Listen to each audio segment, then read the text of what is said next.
All right, and hello to everyone wherever you are. I do believe that we are live. Is that correct, Cypher? Okay, wonderful. We are live and ready to go with yet another race in our Simpsons Hit and Run tournament.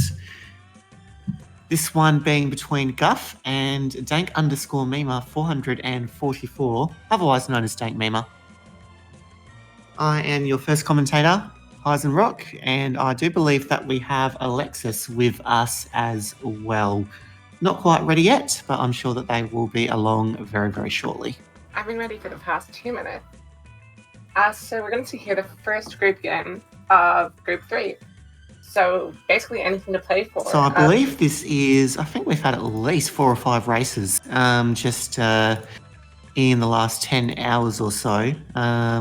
Things getting very active. Remember that we have at least 80 group races that will be completed, and we've already managed to schedule 44 group races all the way up until next week or so, which is really a great sign in terms of engagement from our community. So everyone organising this tournament, the runners, the restreamers, the commentators, it's really been great to see just how everyone has embraced this. So yeah, fantastic to see again.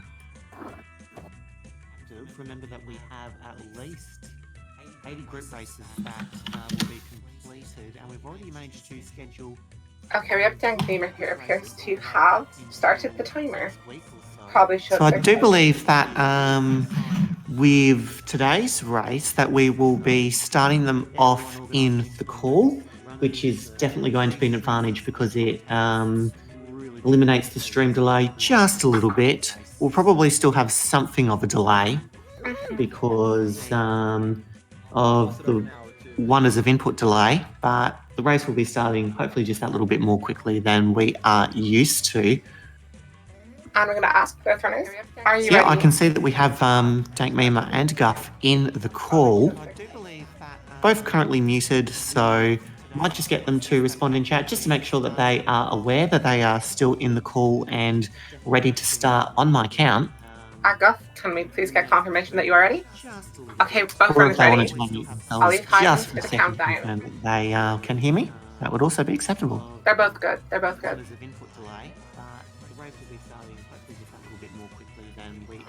Used to. Get that countdown going, Hasm. Get this race going. And Guff in the call.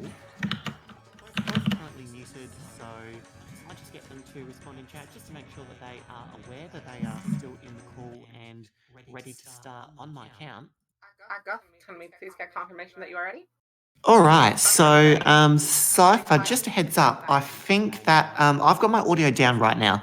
So the reason for that is because I was hearing myself through my own speakers. So not sure if that needs to change, but I'm just going to turn my audio up now. Hopefully I'm not going to hear an echo from myself. It's perfectly fine. Both runners will be leaving this call as soon as the race begins. Either that, they'll deafen themselves, which means that they won't hear us through their stream. So we just have to do the countdown, and then it'll be fine. Just leave it muted for now. All right, so I can hear you now, Alexis. How are you going today? I'm fine. I have to get a bit of water beforehand. Don't forget to stay hydrated, everybody. Important to stay hydrated during the sunset run because, just gotta stay hydrated. Both runners, I assume, are still ready. Although I'd say just to make sure, can we please get another confirmation in the new chat, please? Yep. Okay, we are ready. So it is now 10:30. The race will begin in 3, 2, 1, and go. Go. I can hear you now, Alexis. How are you going today? I'm fine. Ooh, the anticipation. Okay, so we have both runners now either deafened or have left the call, so we shall not be getting a constant loop, which will help our commentary. And we'll see if both runners are going to do it. I assume both are going to be watching the opening cutscene. Yes, I don't think we've had a runner go into yelling it straight into loading a community save yet. In 3, 2, 1, and go. Go. Our two runners here, I believe, are the. I'm not entirely certain because I've not checked Group 3 because we have not had many. Actually, I'll just give it a quick check now. We have our third and fourth seeds from Group 3. One with a 141 time, one with a 145 time. Now, those times are good, but they're not quite great. And while obviously runners can be new and so on, what we can say here is that we might expect some problems from them. So it's anyone's game, really. Both of them are capable of making mistakes, whereas like you wouldn't expect from higher runners. So it should be an interesting and close race, hopefully. It's often been said, particularly in recent times, that a sub 140 time is really where you kind of get going in this game, and that's become very true recently. Where just as strats has evolved, a sub 140 time it basically has become the benchmark. In my opinion, would you agree there, Alexis? I'd actually say it's a bit lower than that now, because back when I was running about 7 months or so ago, that was a genuinely magnificent time to get, like, fantastic. If you get a sub 140, you are good. And that has just pushed down so much. I recall when I was trying to get it, myself, Netheris, and Gady looked to be like on the cusp of it. And to get sub 140 meant being top 20. Getting sub 140 now means you're in the top 31. So the bar has shifted, and I think currently a 136 is where you start to see the real skill come out. Yes, I would actually absolutely agree there. And you are indeed correct in identifying those differences in the timings. 136 the top 20, 140 a top 30 time now. And again, this is fairly standard. There's not much to say here, as in, just keep in mind, this is currently the 25th race, or the 24th, my apologies, of the tournament. So we expect that most people who are following Speed Simpsons, they know the game. We're seeing Homer 1 again. It's the place where the home raises, he gets the inhaler off the death chuck. Everything just does the thing, and there's not much to say. So if we have any questions from chat, we'd be happy to answer them. Otherwise, we'll just sort of try to keep this rolling.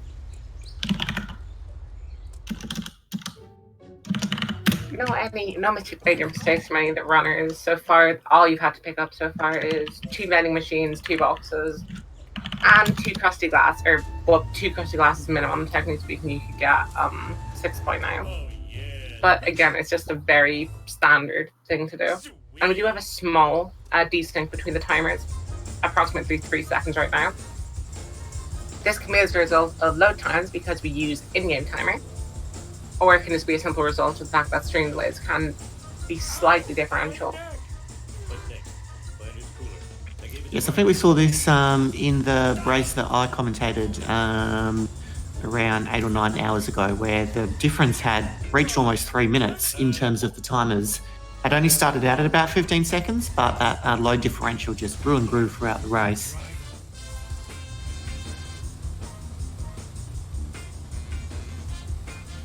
So yeah, again, not much to talk about with strategies in these very first 3 missions. They are very straightforward. And do you have any word on what that 2 runners' FPSs are? Are we going to be expecting perhaps any out of bounds from either runner? Although I wouldn't recommend it for a runner of this caliber. There's significantly easier methods of getting PBs than out of bounds. Dank Mima does know how to do it. And several months ago, when out of bounds was missing everything in Neighbour's Garden, I'm having to pick up everything, but not getting the wasp in the end. My apologies there. Continue. No, yes, he did miss everything. So one wasp down, but he should be able to pick those up in Flowers by Rain. Dank Mima, several months ago, when out of bounds was in its infancy, was actually set a mission record time on 7-3. So they can do out of bounds if they want to yellow it. Whether they've practiced new strats is anyone's guess.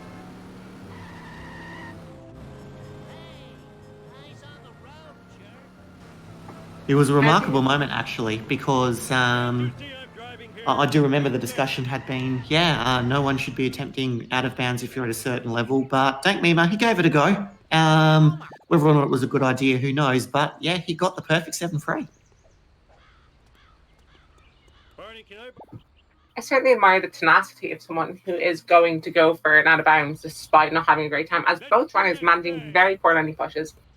Now, if that happens to you, by the time if Lenny can stand up on his feet again, he will despawn and respawn back where he was, and he will undo all the effort you have done in order to push him however far you did. So use your rear view mirror if you do get that, because it will cause him to stay there. And so Dank Mima picking up a minivan. Oh, both runners with a minivan. I thought Guff was going to get a ute there. So they should have exactly the same behaving vehicle as they go for the Smithers Strat, trying to push the Mr. Burns' limo into the gap between the house and the road. Now, Dank Mima, what's quite going on there? Are they going to be set up for this right? I think the issue was they tried to go beyond Smithers after making contact. However, it just prolonged the contact. Yeah, it didn't work for Dank Mima, but for smooth, brilliant. But for Dank Mima, it didn't work out at all. The truck is out. They're certainly not going to get anything resembling the tree strat, and it's going to have to be the backup much further down the road. It's going to be the fence strat, I think. There's a pixel sticking out here. Although he actually misses it right there. There's one pixel sticking out there, and if you had Smithers into it from behind, he takes a lot of damage. Oh, this is beginning to look like one of my Smithers. Oh, this is not good. Okay, no, we don't expect to see any button dumps based on the fact that we expect both runners are on fairly low FPSs, given how Dank Mima does know how to do the out of bounds, and we have word from Lambton that Guff is also on 60, and that actually limits the jump you can get. Typically, it's a lot easier to do on higher FPSs. But button jumping saving seconds. Although we are not entirely sure what that FPS is, that was an assumption based on that previous out of bounds knowledge I just received. Guff managing a fairly decent mission there. I mean, nothing spectacular, just got through it. Pathing perhaps can be refined, because some people will often stick to the wall when it's actually a bit quicker just to run straight down the railings. Although it's very difficult due to the manner in which the camera shifts around. And now we go into a sexy footage cutscene. The first moment of the run, in which you can just simply sit back, consider, gather your thoughts, take a drink, go for a wee, do whatever you gotta do. Albeit this is slightly short. We go now to City Hall, where Mayor Quimby is fielding questions from an angry mob. These miniature cameras are an outrage, spying on our women's dressing room. Dank_Mima 444 running at 150 FPS. We can confirm. So that will make a lot of the new out-of-bounds strats quite a bit harder for them to do.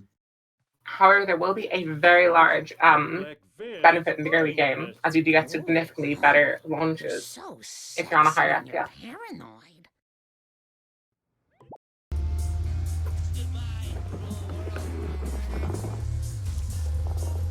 So Guff already beginning to take a bit of a handy lead, so that's interesting actually, isn't it? So even on that 150 FPS, the time loss that we're already seeing from Dank Mima, you'd have to think maybe just a little bit worried by it.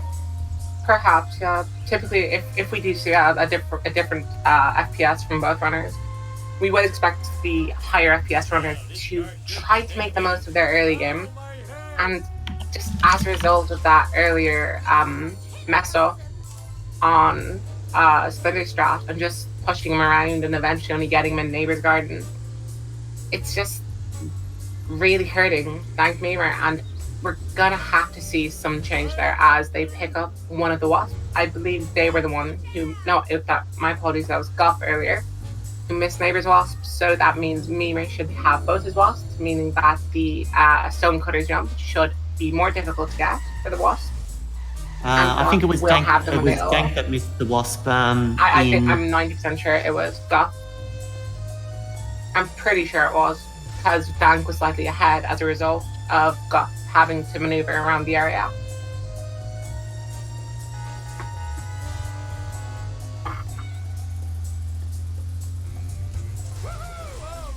Guff now is going to try this little jump. We shall see. Yeah, he definitely was the runner who'd missed the wasp, because otherwise that would be an unsuccessful attempt.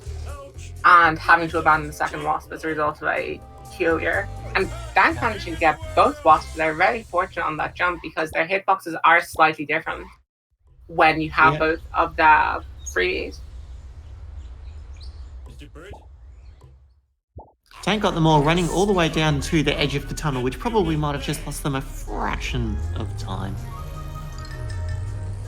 We should probably also note that the differential between their timers is actually growing, meaning that whatever Guff is doing now waits currently 8 seconds, and that is where Guff is with respect to Dank. So whatever lead Guff has now, it's actually bigger than it looks. Both managing mediocre Bone Storms, Guff pushing a bit. You only want to hit the Bone Storm truck in the back, because if you hit it on its side, it will take longer to drive. And because it's driving in the direction we want it to go, i.e. to the Simpsons house, we don't want to slow it down. So while it might feel good to get a very quick Bone Storm with respect to getting into the shortcut, which neither runner should be doing, if you slow the truck down too much, you're actually not going to be gaining much time, because the truck will not actually progress very far, and you are going to have to drive that after picking up the 10th drop. Yeah, Dank in particular really struggling with their Bone Storm. He got all the way to the Casanova before he managed to get all 10 drops.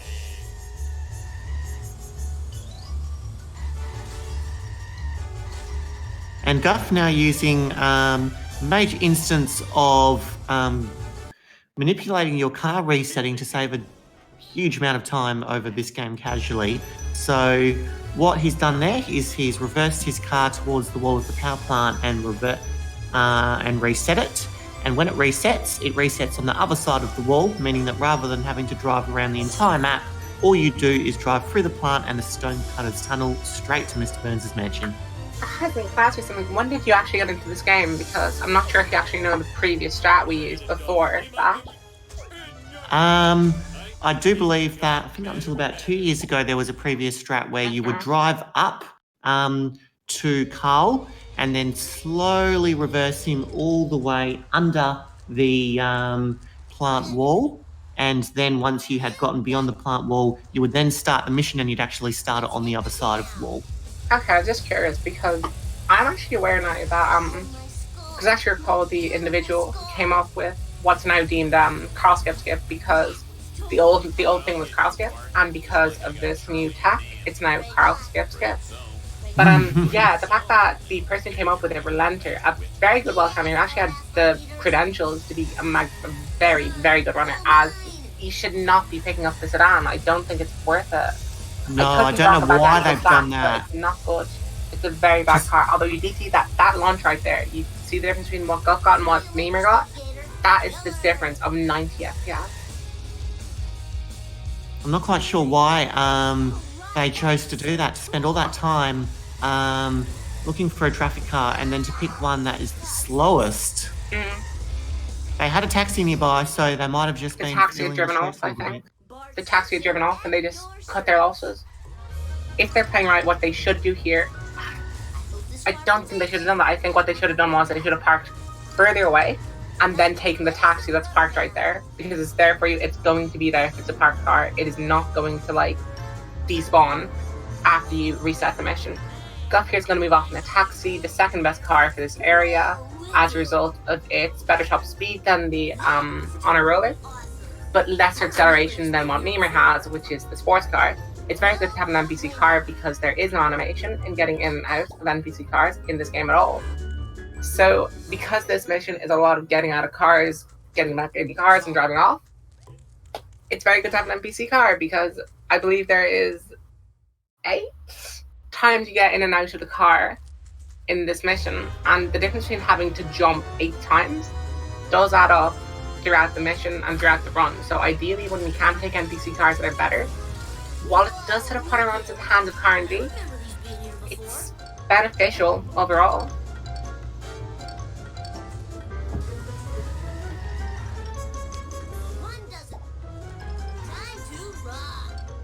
So the only real, the other strat of importance in this mission is as the runners come towards the end of the mission, they will be collecting the last set of fireworks right next to Chief Wiggum, and then they will then need to drive away as quickly as they can.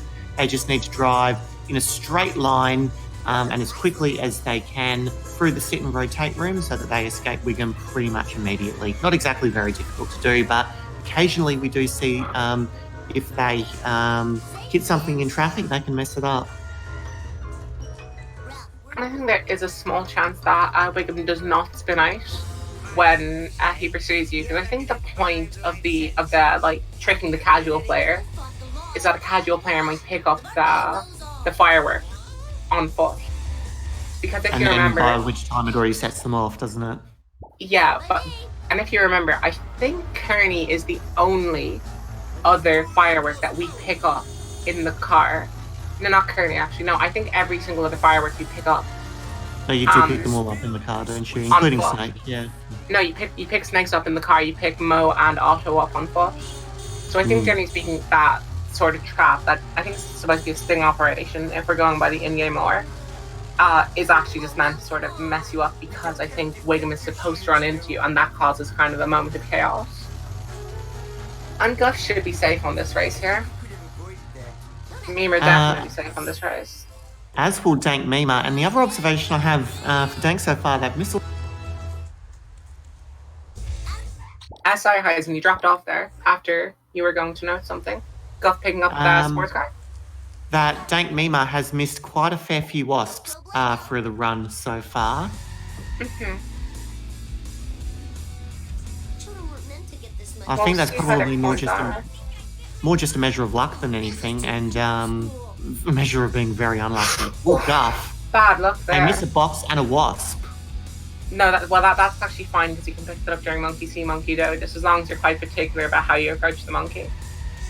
We'll see if Guff is going to go for any other backup points that you might not get during this mission.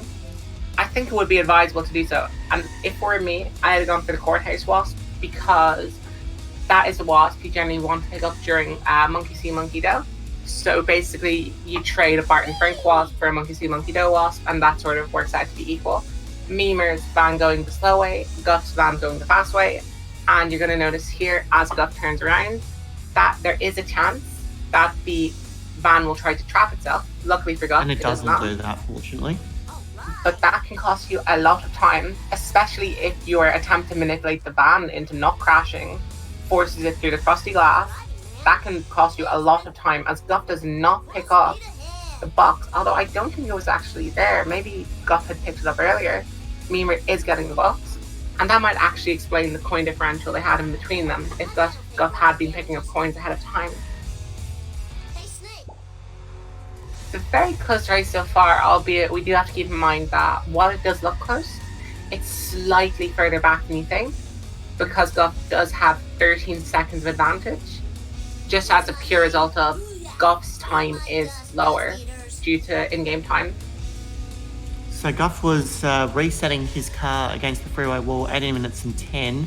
Mima resetting 18 minutes 34. So yeah, it's about a 24-second lead now. So yeah, it is beginning to just ever so. Guff just very slowly building a lead here.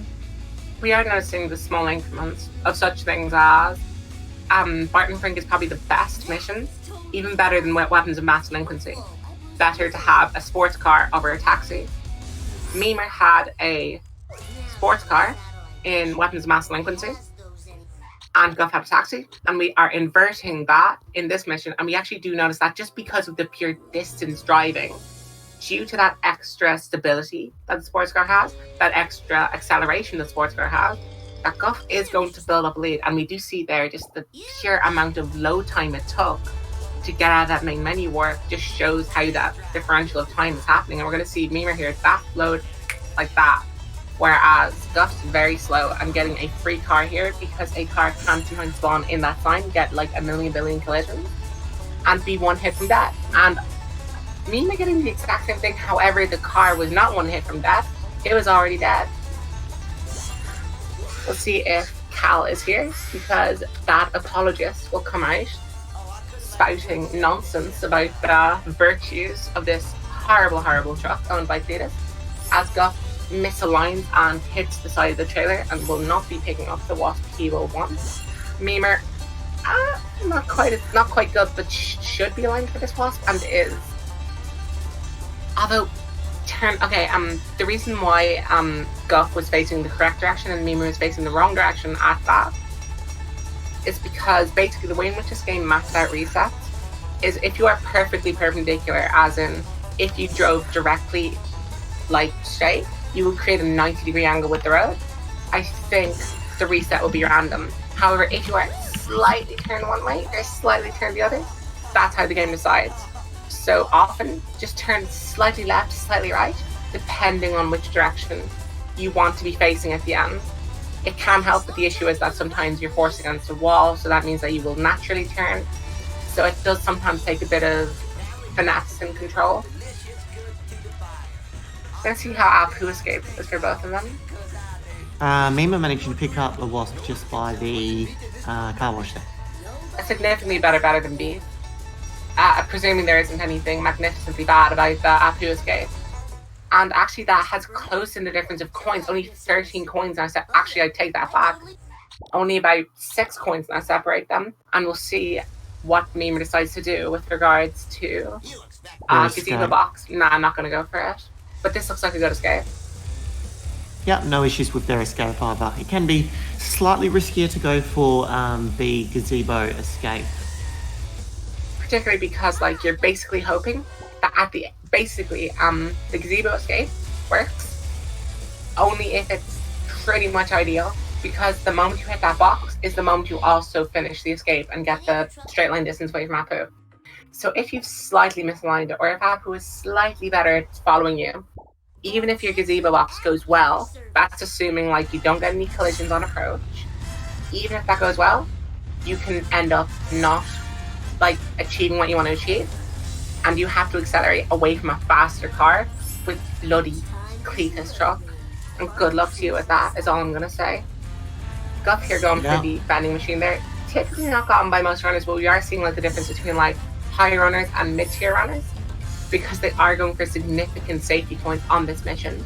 Whereas most runners will be going through this hoping to pick up some freebies or taking some boxes that are literally next to a monkey, which we'll notice at the courthouse. And we'll see, did the wasp get gotten? I think that was it. No, actually I don't think that was a wasp. It was about 410 gone up to 470. We'll see how they treat Gazebo, because neither of them opted to pick it up in better than B. So we're going to see if they try to drive into it with Mr. 5. No luck for Guff, who had to didn't even attempt to get the box and had to exit their car for the wasp. Okay, Guff here on the lower frame rate, so it's actually less at risk of overshooting the monkey, was more at risk of not making the jump, but does manage it and will be fine.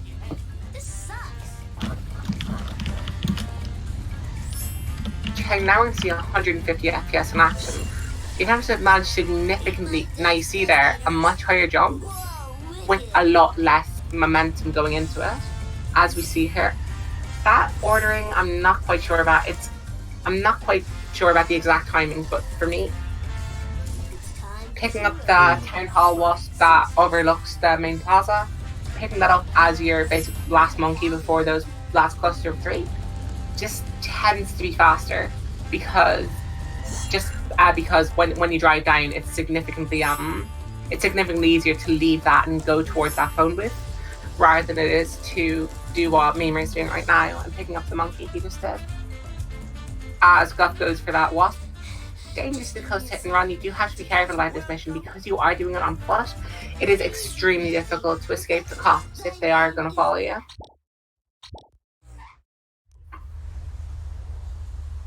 And Dank's coming up to finish their mission as well.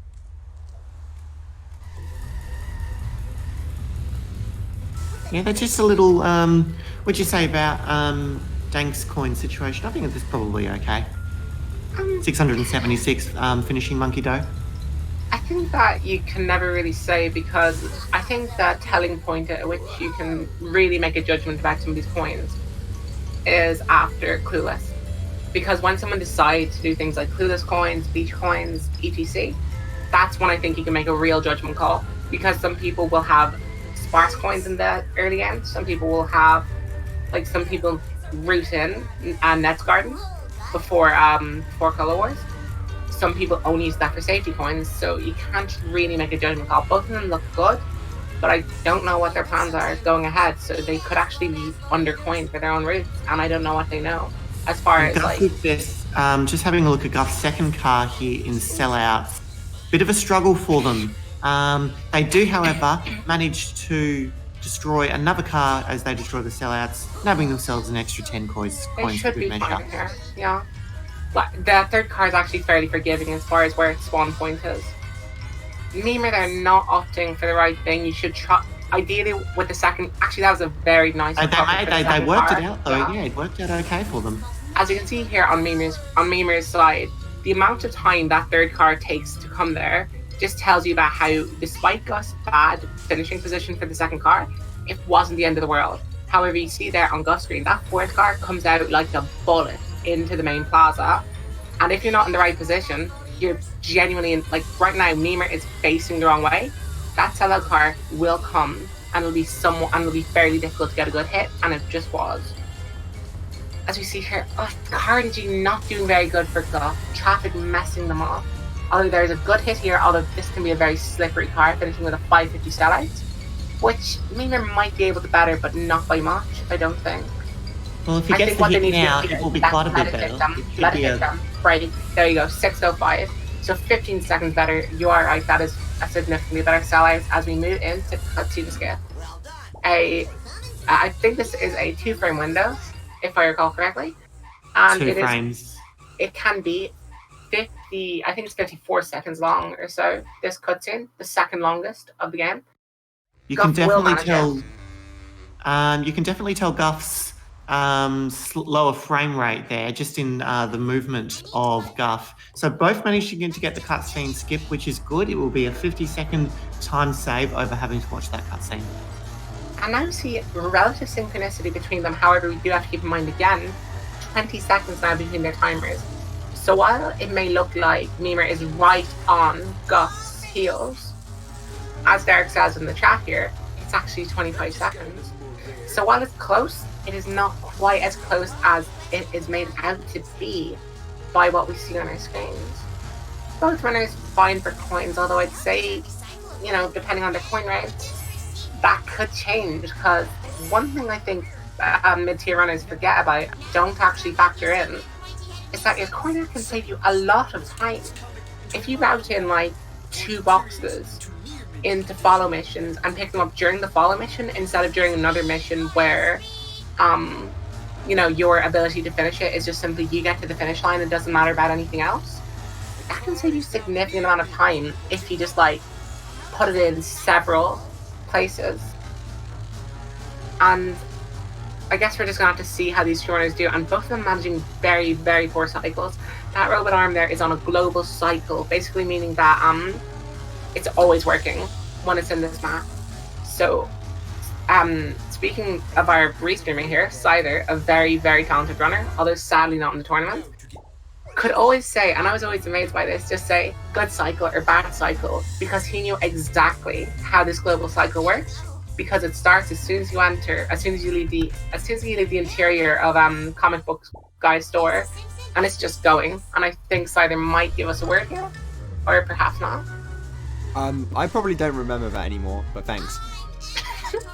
It was always something brilliant to see for me. Anyway, it's just the total knowledge that some of the best runners of this game have of this game. And again, well, yes, obviously, if you can manage to identify exactly how long that cycle is, and have a sixth sense for how long you've been going on in the mission, yeah, you might be able to tell it. But yeah, it does seem you would just need to have a natural instinct for the game, wouldn't you?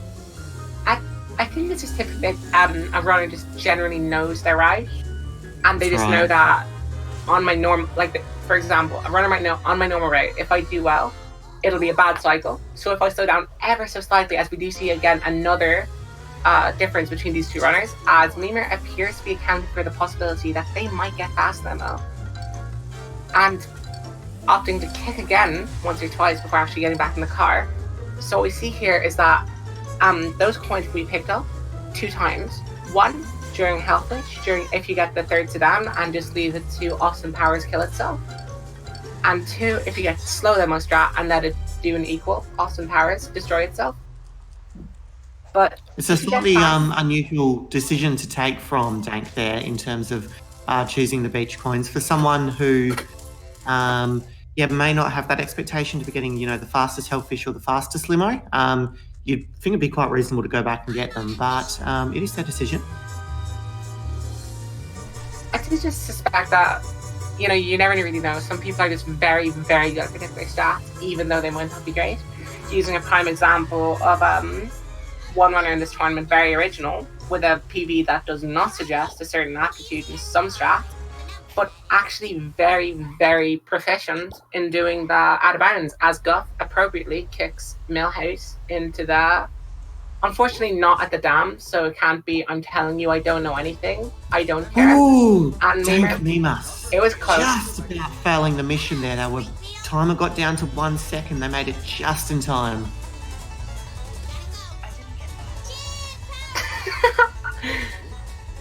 I didn't get that either. Guff here. Oh, just a little bit longer. Please reset the mission. This is not an efficient method. Okay, good. Reset the mission early as you can, and that's how it works. And looks good for Dank though. No real problems for them. I'm just gonna say this right now. Guff is very unfortunate. Both of them were absolutely fine as far as I'm concerned. They looked fine, and these can sometimes just be a bit temperamental. And I think Memer just got the look of the draw. And I'll tell you this, whoever is on the Speed Simpsons account, it wasn't me who has a device that got set off. I believe it's my co-commentator in that case. And we do see Memer appear to pull ahead. However, we're just gonna probably take a time check at the point at which mission complete comes up for both of them to get like a proper gauge of how close they are. My guess right now is that Guff is ahead by about 3 or 4 seconds. Probably more in the order of maybe 15. Oh, actually, no, maybe it is just that little bit less. So 32.08. 32.08 Lisa on Cool? mission complete. Was it? I thought it was a 32.08 Lisa Cool. But no, it may well have been, in which case, the gap would just be that little bit smaller. I think it's a sports car that Memer has, and the issue with that is that it's not very good at climbing over these rocks. And it wasn't so a new So sports they have to go back car. on foot to be taking the Wasp in the box here, but he did get them down quickly. Meanwhile, Guff getting the pickup truck, which is one of the 2 cars that's quite good. The best car, in my personal opinion, and I think the opinion of many, is the fish van as far as mounting these rocks are concerned. Now you see Guff there getting both much quicker through that. And actually will gain time as a result of that. I don't know what the time difference was at the end of Bonfire of the Manatees. However, Guff now has got a 15-second lead, and we can say that probably about 7 seconds of that is purely just the simple fact of getting a better car, going over the rocks, and not even having to collect the coins. Because when you destroy something, destroy anything that drops coins when you're in a vehicle, those coins just get attracted to you. As Guff here manages a very poor first car. Oh, and that car got caught on that 1 pixel. That 1 pixel, Guff, buy that 1 pixel a drink, because if that one didn't stop, you'd have to get that sedan much, much later. And that might just give Memer a little bit of a lead. Although, again, it's very difficult to tell because these runners might be a bit temperamental as far as their ability to get certain stats are concerned. And also, the timers just make it very difficult. And it is the second and third cars that are most difficult. Dank Memer was very close into getting the optimal strat. The car didn't quite spin out as much as they might have liked it to, but no matter, they come back and damage it only a couple seconds later, and they will be straight on to the squid port for the third car. Those 2 cars looked good as far as their first contact was concerned. Good as far as like the way in which the car drove out was concerned. Bad as far as the way the car spun out, and then very good as far as the contact is concerned. A very almost tumultuous second sedan for both of them. As Guff here is getting the free stat. Yeah, it's alright. And also, calling back to those beach coins, you could have picked up a box here. What the heck is that trash can doing?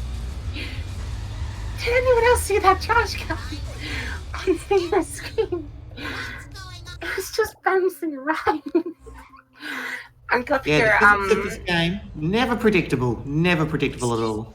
perhaps to advise as far as Guff is concerned, as far as not reversing to pick up one box, which is fairly free. When doing that, and obviously both runners, and I think now we can say there's about a 25-second lead for Guff. Although again, I could be wrong. It's kind of difficult to keep up with the shifting times, and a very, very early first drop for Guff. That is almost deceptively early. Yeah, I think the lead has really come down actually for Guff.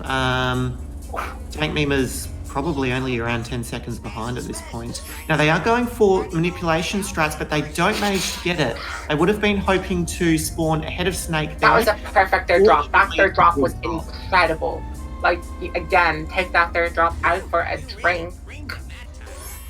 And let's see, that is still a good third drop, but Memers was just, honestly, you just want to, you know, you just want to, you know, have a room with that for one night, that third drop, and just never forget it, because that is sensational. Mima here is going to finish this mission. We're going to look at the mission complete at 36:05, and I suspect Guff shall finish with about a 35:52, although that will now be cut slightly as a result of that robot arm catching.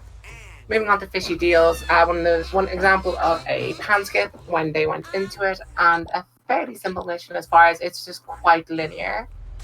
Chief Wiggum, the time for action is now. Yeah, a very linear mission where I think the only major coin patches that they pick up is the Wasp by the side of the lighthouse, after which you saw Dank reset just to save a couple seconds from driving around, and then picking up the box too. Apart from that, it's basically just going to be a case of driving along the path, picking up all of the fish, and then at the end of the mission, switching back to the school bus. Personally, it's one of my favorite missions as a result of just like how simple it is in how quick can you drive, how can you make this Malibu Stacy car go fast from one fish to another. Albeit there is a certain degree of RNG, because especially on the drops that Mimi is going through now, you have to cross the road, and on this drop in particular, you start on it like below a hill, so it's quite difficult to actually see the cars. You're kind of hoping for good luck, as Guff actually misses a drop briefly, so that's going to lose a little bit of time, because this mission is all about momentum. If you slow down, you've done something wrong. As Mimi here, It's about, you'd be getting a lot closer now. it's really just driving and execution, this mission, I think it would be fair to say.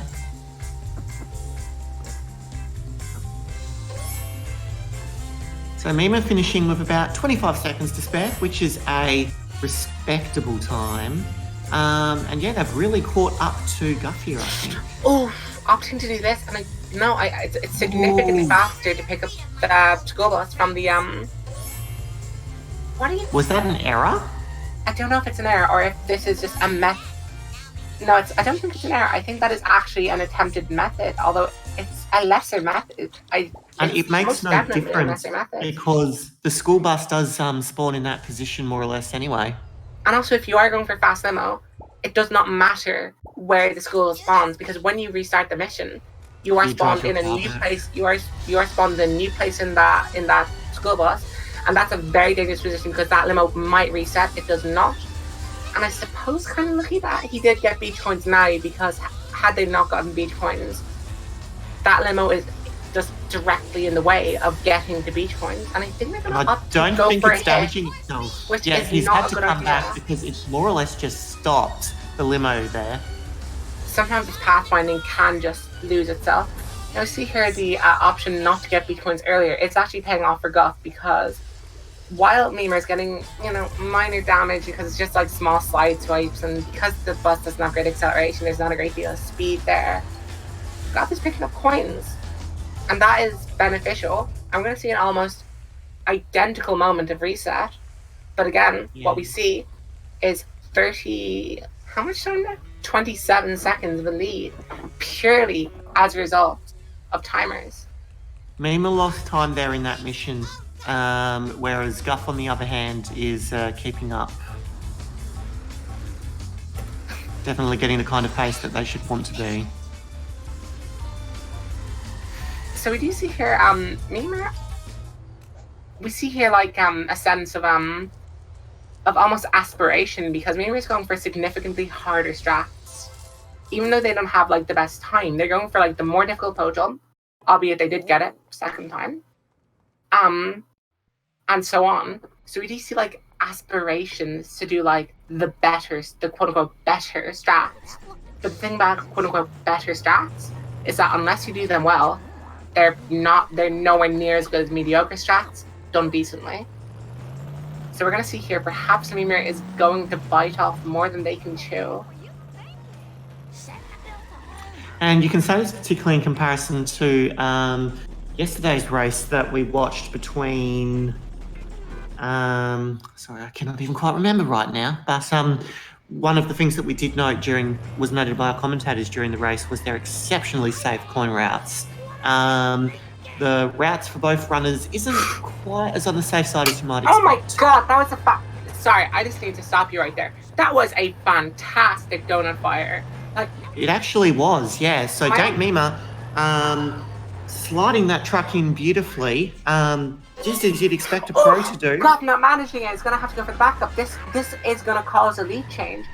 Again, Mimir's method is absolutely fantastic. What a lot of people do, including myself, is allowing the donut truck to hit you to buffer its speed, thus making that guide a bit easier. But then catching it like almost like a baseball, flying through the air at 100 miles an hour, just reaching out the glove and just grabbing it from the air. An absolutely magnificent catch, getting it in there. And unless Guff manages some insane luck with this donut truck crashing as fast as possible, Mimir's in the lead. Yeah, and I don't think they will. The donut van really taking its time on all of these pushes. It didn't get too far down the road. It's really their only consolation. On a small note, I see a lot of runners. Again, like typically when I say a lot of runners, I typically mean of the mid to lower tier. A lot of them will just constantly wait for the donut truck to just crash into them. But just remember, if you have to have a mission where it's contact-based drops, if there's only one drop left and you're letting it crash into you, you don't have to be there to let it crash into you again because you're on the last drop. Just drive into it. Do not wait for it. And you just see Guff do it there, and I just want to note that it's a small time save, but one that can add up throughout all your runs.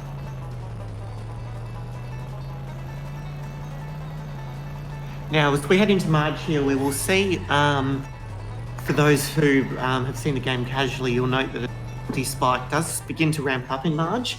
And even in terms of the difficulty for our runners, we're going to notice this too. That hatchback is going to try to follow Cletus. Oh my god, we have two cars following Cletus. We did there, actually. That the budget Ford Focus got all the way into the power plant door and beyond. Oh, hit me on the left side. This is going to be very difficult because a lot of these roads this is going to be almost impossible. These are extremely slender roads. Ideally, okay, that was an actually good police spawn for Guff, because if that police spawned well, actually. If that police car spawned slightly later, it would be this is going to be a bus. Okay, the bus. That has caused a massive upset in the coins. Now it's Mimir who's ahead. And I was going to make a joke there. I was going to ask you, can you name the truck with the four-wheel drive? Smells like a state in seat 35, Canionero. But damn, this race is heating up. We have a lead change and we have a bus, the first one of the race. This is a race that is shaping up to perhaps be an upset. I think the observation I was going to make earlier too is that Guff's driving just a little bit better and they're a little bit more consistent, but we've seen in a couple moments Tank really pulling it out of the bag, and that donut fire earlier was the prime example of that. So I think it's still up for grabs. Yeah, as like a runner who's been like active in the community for a very long time, I do recognize Guff's name from like significantly longer ago than Mimir's name. So I do suspect they are a more experienced runner. So that's why, it's like they're smoother, they're perhaps a bit more composed and things that like are kind of curveballs thrown at them. However, I think perhaps like they might just not be like as recently active in the game as Mimir, because I think what we see here is the difference between someone more composed, more experienced, and someone with more ability in the technical strats, and someone who knows the very technical strats. Guff just taking a second or two to pause and unpause the game to skip that camera pan. Now we're going to see here, will Mimir manage to actually align this correctly? Because the transition between the 11th and 12th catch-up packet can be very difficult. This looks like a good alignment, but Cletus Chuck, and also those collisions can be terrible. If you overshoot it, you have to turn around, and Cletus Chuck being the Cletus Chuck means it's going to take forever to get your speed up again. And if you undershoot it, and you just don't get there. Mimir opting for a box, which is actually very suboptimal because you can pick it up later as long as you manage a semi-decent second cola truck with a car that does not take forever to accelerate and is somewhat being dogmatic about their own coin route, because if I was them, I would not have picked up that wasp after having been diverted that way. That wasp is routed into my coin route personally, but if you get moved out that way, it's not worth turning around, especially when your coins are as safe as this. They got Beecher coins, they got Clueless coins. This is a very, very safe coin route through Marge. Yeah, Dank really kind of flipped a switch just coming into Marge here, because their coin route, not the safest before, but those Vens are not at all common to take in a coin route. And Guff didn't go for checkerboard wasp coming down the road here either. Yeah, we don't know exactly if either runner is listening or watching the actual commentary. So a runner might actually know, hey, I'm ahead, or hey, I'm behind. If it's hey, I'm ahead, I might take safety coins to ensure I stay ahead. Or if it's behind, I might try to make up a new coin route on the fly because I think it's faster. Although I actually don't know what Guff's natural coin route is, I just know that the chessboard wasp is very typical because the Cletus truck is very, very good at picking it up. It has an enormous hitbox, basically. And if you've main menu warped, I don't recall if Guff main menu warped. I think they did. I think they did, yes. Yeah, I think.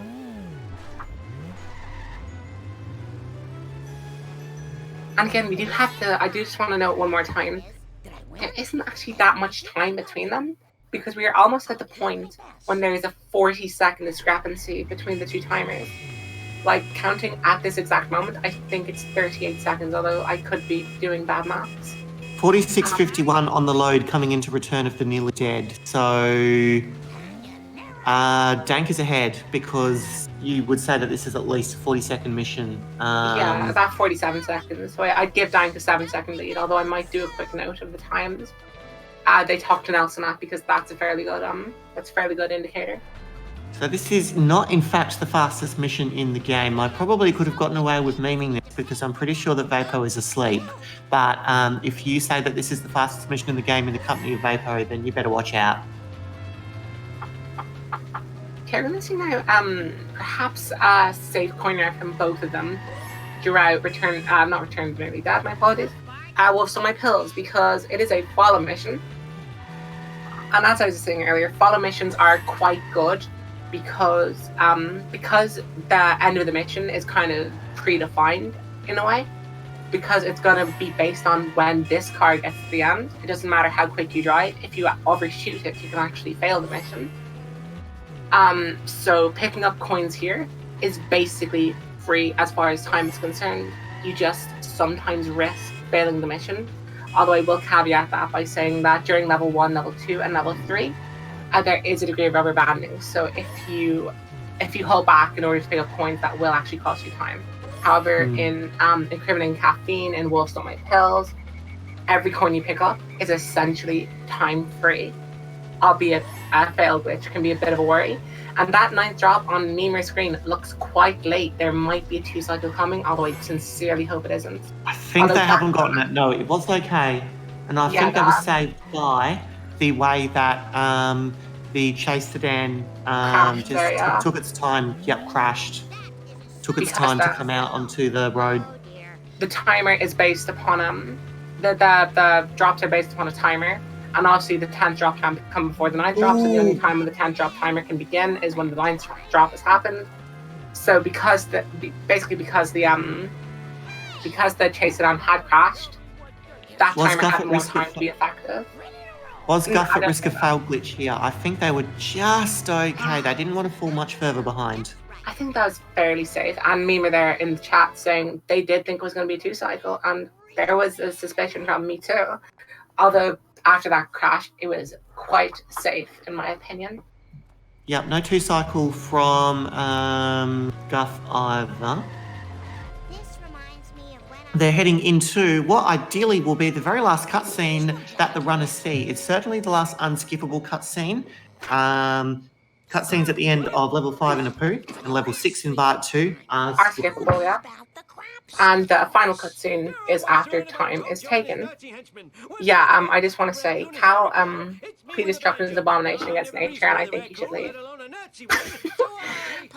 Now we're going to talk about Tojo and his Nazi henchman, when one of them, a raccoon, as Grandpa recalls, hits him with a banjo. Now, Grandpa never reasoned with a raccoon, let alone a Nazi one. Crap circles! There we are. Alexis, I'd actually just like you to test out something for us. Go for it. What's up? Can you please say the words hey Siri, play Despacito. It's gonna do it. Oh god. Hey Siri, play Despacito. Little girl. Alright, so you're not triggering my HomePod. That's a good sign. Fantastic. Others, as a small little tangent, I have had issues with friends playing games where their Alexa would be cut off just because they've said my name. Okay, now we're going to see. I wasn't going to let it play. I am aware that it would murder the VOD. Mima here is not going to be going for Flanders coins, although I think if I were Guff, I would. If I put myself back into when I was like a 141 runner, I'd be picking up Flanders coins to be safe. And I do a small check on both their runs to see how they are in comparison to their PBs. Slow and steady wins the race. Okay, check on Guff. Guff is 42.4 seconds ahead.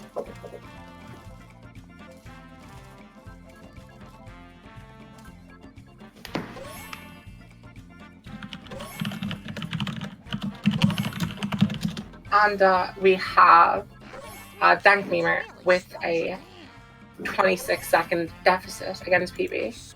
And I will actually say, I think I accidentally misidentified the two runners, because Guff is actually the runner with a 145 and Memer is the runner with a 141. My apologies for that. Yeah, Although Memer has a lower time. I will insist though on my earlier point that I do think that Guff is significantly smoother as a driver, whereas Memer does appear to have better technical ability within strats that are kind of like preordained, such as donut truck, such as whatchamacallit, Bonfire of the Manatees and so on. Whereas I think Guff is better at working on the fly. All from Marge. Oh, I don't have any packets. Yeah, that working on the fly is actually something that is underappreciated by a lot of people that maybe observe the game or even begin to run it, because particularly as you get into these later missions, there's sometimes you do need to make a decision, and that linearity isn't always there if you miss a main strat. Most definitely. Personally, as someone who looked at what was the current world record at the time, Robot Crocodiles, and just simply wrote down everything that this runner did and then tried to emulate it. As someone who was no good at the game, I spent a lot of time not knowing what to do, whereas just simply playing the game casually and vaguely doing strats you remember from watching people's streams is honestly more beneficial than anything you'll ever do with a piece of paper watching someone's runs, unless you're particularly good. God is speaking. God has an observation. God wishes to communicate with Dank Memer. You just missed Dank Memer's amazing improvised first truck. Oh no, I saw it. I just didn't talk about it. Exactly, you should have talked about it. It was crazy. Magnificent commentary, if I may say so myself. Sider, will you please tell us? Will you please tell us about that person? Go on, Cider. It was absolutely crazy. He managed to divert it into the retirement home, something I've not seen since at least 2017. And Ooh, just very good jump absolutely there. Sorry, I'm going to have to demolished it. cut you off, Cypher, because we've just seen something even more amazing. Don't mean we're attempting to jump onto the roof there to pick up the box, but the canyon arrow slid them off. Yes, Cider, don't be talking about this. Thank you very much for the observation, by the way, Cider. And thank you very much for what has been a very smooth restream so far, and what I hope continues to be, as Guff manages a significantly less smooth first truck, although reasonably good, as in, like, if you are a mid-tier runner, that's not too bad. And we see here Mimer actually somewhat kind of paying dividends for the safer method, not the safer, but the slower method on catch-up logic. Because I don't know why they would do this. If you remember Whether they- earlier, sorry, go on. Just in terms of Dank Mima, whether they were attempting to get that truck against the wall, I don't actually think that's the right decision. Normally, you would just do what you're doing here, follow it down to the very end of the power plant, and be using that momentum to basically get a one-hit kill. So they did lose time there as well. I was just going to note that earlier, during catch-up logic, Dank Mima had decided to pick up the chessboard box, or the pre-chessboard box, and actually was sort of, vindicated for it as a result of the fact that they did not. And Guff managing an absolutely perfect second trip. That is the ideal second trip. You pushed into the corner at max speed, one hit from death, get it. And you see Guff there managing to get the box that Mimer got earlier in catch-up logic, as Mimer is going into a very poor third truck and will hopefully get a hit here. Should lose contact, because if you maintain contact in the car, it gets better at accounting for your contact to it. This is particularly prevalent in armored truck, and I'll note it if it happens again. Dank managing a reasonably good backup, because third truck, there just aren't that many backups, because it's just such an open space. There's nothing solid to smack the truck against. Mima may finish behind, but I think that is largely contingent on Guff getting the third truck strat. If they don't, This looks then good. This looks good. Yeah, that's good. they've got the strat, which is great for them, because now they can just drive on. Wiggum's Garden. straight back to We the have Simpsons Wiggum's house. Garden. Let's do this. Although this is a bad idea in my opinion, because you might end up, this might end up setting off hit and run. Yeah, it's an unusual decision. You have to hold on. You have to hold on to get that hit and run meter a little bit down, or you will trigger it. This is going to trigger hit and run. That's a very bad idea. You are on foot. It is very difficult to escape the police when you are on foot. And this is going to cause a coin drop from what I assume is a planned coin route to be going into Wiggum, which is not a good idea. And, oh my god, that battery's well done. Well done. He on was batteries very for letting me lucky. escape. Yeah. And he did do well to reset the car, which changed the location of the police car around him. Although I will say that I think Guff's coins are better.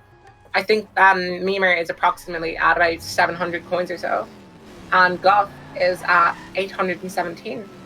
We're going to see here when they pick up their first coins. Mimer is on 772 after picking up one vending machine, and Guff is going to be at 832. So we see a 60 coin differential, and Guff is in the lead by I'm trying to do the maths, but my brain is sort of fried. 43 or 40 seconds or so. 35 seconds approximately is what we're being told in the chat currently. Mm-hmm. You can see Guff very to go for the coin patches in terms of the vents. Very safe route here. Very safe route. See, normally I could understand picking up the vents there, but going for the box on, I can't remember which building it is, but the building it's a town hall there building.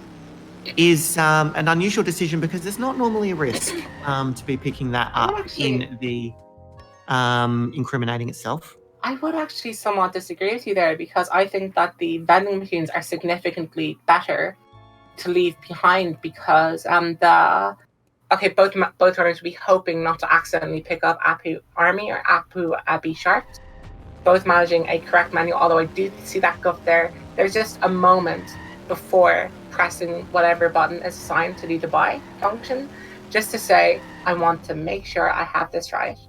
But going back to the vending machines, I think it's better to do the vending machines for the mission if you're going to only take town hall box or vending machines, because on the approach to the town hall, there are very weird collisions on those stairs. And if you miss that box, it can be quite difficult to pick them up anywhere else.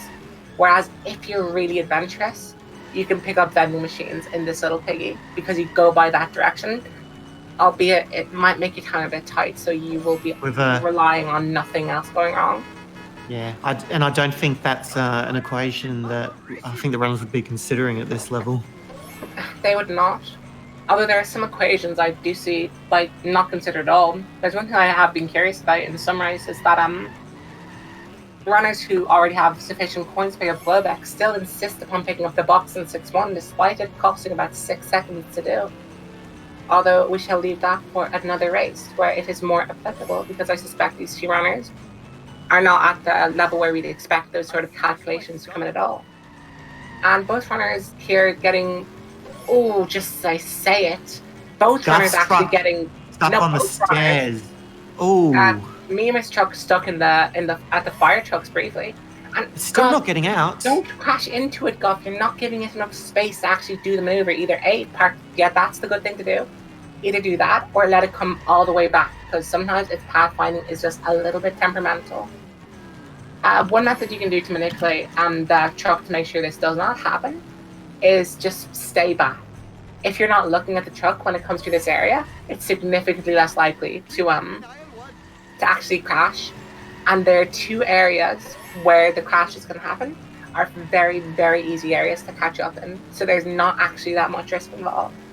As we see both runners here, Guff is not going to be getting two-cycled, although it is a significantly less likely thing to happen. As we see, that is a very peculiar We're still waiting on that 9th drop. Was that a problem drop? That's a good 9th drop. No, it's the 8th drop, I believe, that has the issue. Okay. As long as the 8th drop happens within its decent time, you're good. But I was just going to say there that Guff's decision to pick up the other side of Town Hall during the mission is very peculiar, because that side of the stairs are even more temperamental, because you don't get a jump on approach that can let you bypass the stairs. I'm very surprised to see that happen, and a lot of people now opt to get that at the end of the mission. Memers at now, which I believe is called, I think that is And Baby Makes 8, if I recall rightly, where you drive to the City Hall instead of this. I think so. 8 is too much is the following mission, the baby van. See him opting to pick up the gazebo box here. I'm not quite sure about that. I don't think it's the best position to do it in. It's much better to get during Kira's Curator. Although perhaps Memer not quite confident with that and maybe has a particular setup for that mission. We're going to see what Guff is going to do here, although I don't suspect it's going to be anything special because it already got the other City Hall box.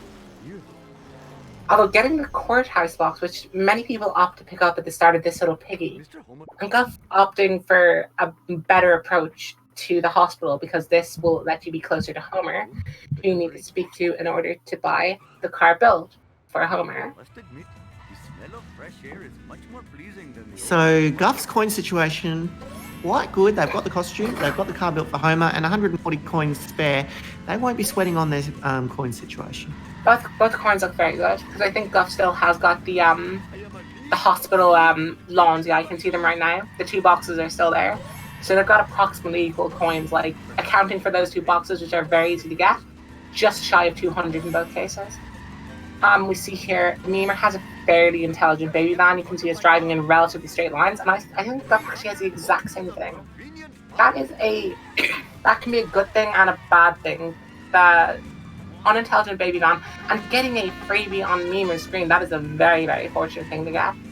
Dank did okay there. They didn't get sort of the luckiest strats, which is basically to be getting the van pushed up against something right at the beginning, but they made an okay effort of that. Guff, on the other hand, will probably be looking about 30 seconds slower than what Dank had. And also the baby van actually devolving into a significantly less intelligent AI. At the start it was driving fairly straight, and now it's wonky all over the place. And Memer getting a poor jump and having to actually get into the car via animation, which is slightly slower. As Guff managed to get a freebie, so I think they're one freebie each in this level so far. Yeah, we certainly haven't seen, there hasn't been like dramatic lead change or events or anything too much in this race so far, but they are staying close. We can't really say that either runner has a definitive edge at this point. The only thing I've seen so far, which has been like very significant, is Donut Truck by Memer was an absolute work of art. And then maybe a little bit in Cola Trucks too. But Cola Trucks, one of the most... That Ooh, was Dank Memer remarkably close. That was remarkably close. nearly failing the mission. Should be safe now. Reasonably got hit and run meter. You do not want to get hit and run around this period because I'll give the TLDR too many flashing lights, too many assets for the game to load, and once the game just goes, I'd rather not, and then crashes on you. Specifically towards the start of the highway, so it's not actually that dangerous once Wiggum is within the highway, although just don't get hit and run. It's ideal, although Wiggum destroying cars actually does give you hit and run meter, which is fairly annoying. Just don't get hit and run, lol. Just don't get hit and run beforehand.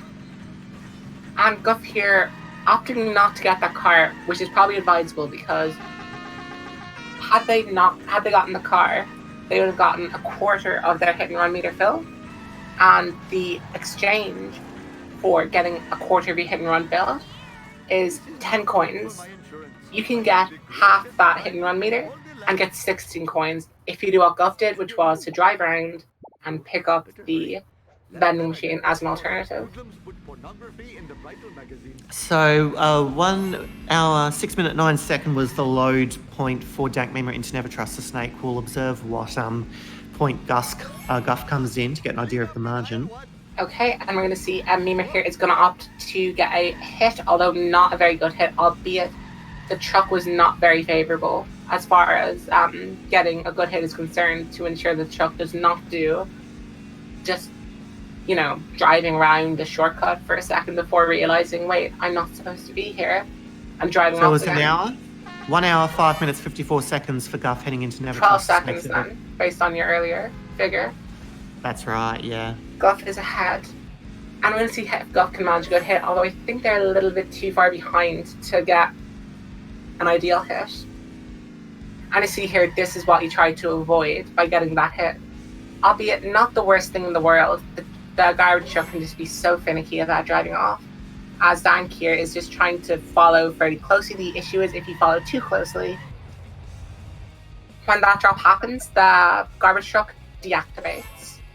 So you don't want it in front of you because it's a very heavy truck and you can't drive through it. You can't drive through cars unless you do time skip, if I recall rightly.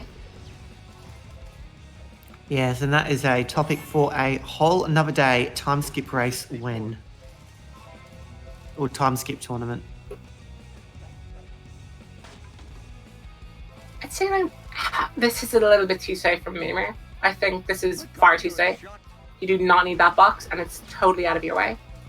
Well, this is that's right. in for a lot of safety, and I'm not entirely certain about it, unless they have a very, very sparse coin route in part 2. This is ill-advised, to say the least. So maybe this is a sign of, as you were saying before, that Dank Memer may feel a little hemmed into the route that they have learnt, and they're just not quite confident enough to sort of understand what coins, if any, they could leave. Yeah, we see here just simply the difference between why do you get Wiggum's Garden?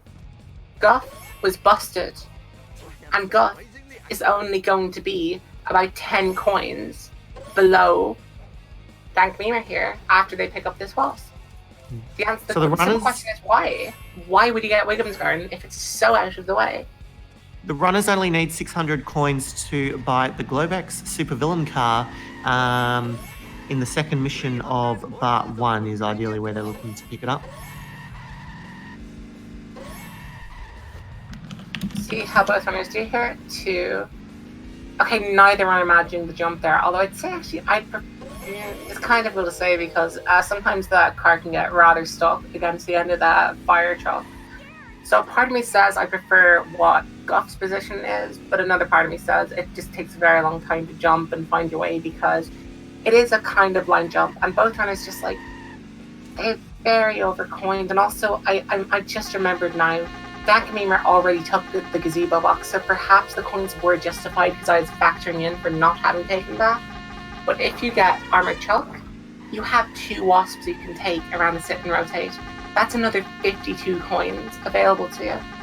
You basically got the coins already, and it's a well-known fact. There are more coins in this game, and they're much easier and faster to get.